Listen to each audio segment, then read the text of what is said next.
সূচের ভয় থেকে জীবনের মূল্য অনেক বেশি। এই নীতিবাক্যটিকে সামনে রেখে কুড়িগ্রাম জেলা থেকে পরিচালিত রক্ত চাহিদা একটি স্বেচ্ছাসেবী সংগঠন।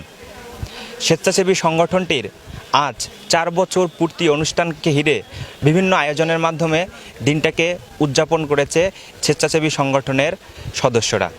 রক্ত চাহিদা স্বেচ্ছাসেবী সংগঠনটির প্রতিষ্ঠাতা পরিচালক গোলাম মোস্তফা রক্ত চাহিদা সদস্যদের বিভিন্নভাবে দিক নির্দেশনার পাশাপাশি রক্ত চাহিদার গ্রুপকে সক্রিয় করার দিক নির্দেশনা দিয়ে তিনি বলেন, আজকে রক্ত চাহিদা স্বেচ্ছাসেবী সংগঠন এর 4র্থ বর্ষ পূর্ণ হলো।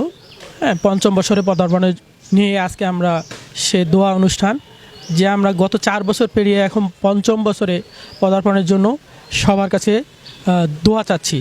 এবং আমরা যেগুলো কাজ করে থাকি সাধারণত সমাজের শিক্ষা, রক্তদান, চিকিৎসা এবং সুদবিহীন ঋণ প্রকল্প, এগুলো নিয়ে আজকে আমরা শহর থেকে গ্রাম, গ্রাম থেকে বাড়ি, বাড়ি থেকে আমরা ব্যক্তি পর্যন্ত পৌঁছেছি।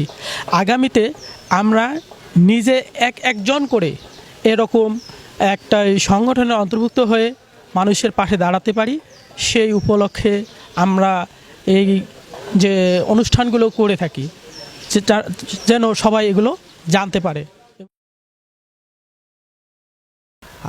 পবিত্র কোরআন মাজিদে বলা হয়েছে যে ওয়া তাআওয়ানু আলাল বিররি ওয়াত তাকওয়া, যে তোমরা ভালো কাজে পরস্পরকে সহযোগিতা করো। এই আয়াতের লক্ষ্য এবং উদ্দেশ্যের আলোকেই আমরা সমাজে গরিব ও অসহায় মানুষকে সাহায্য সহযোগিতা করা এবং যারা অসহায় মানুষ হাসপাতালে চিকিৎসাধীন অবস্থায় যে রুগী আছে আমরা তাদেরকে রক্তের প্রয়োজনে রক্তদান করে থাকি এবং বিভিন্ন বন্যা প্লাবিত অঞ্চলে আমরা ত্রাণের কাজগুলো সম্পন্ন করে থাকি। রক্ত চাহিদা স্বেচ্ছাসেবী সংগঠনের 4 বছর পূর্তি অনুষ্ঠান থেকে বিস্তারিত জানাচ্ছিলাম শফি আলম, তৃণমূল।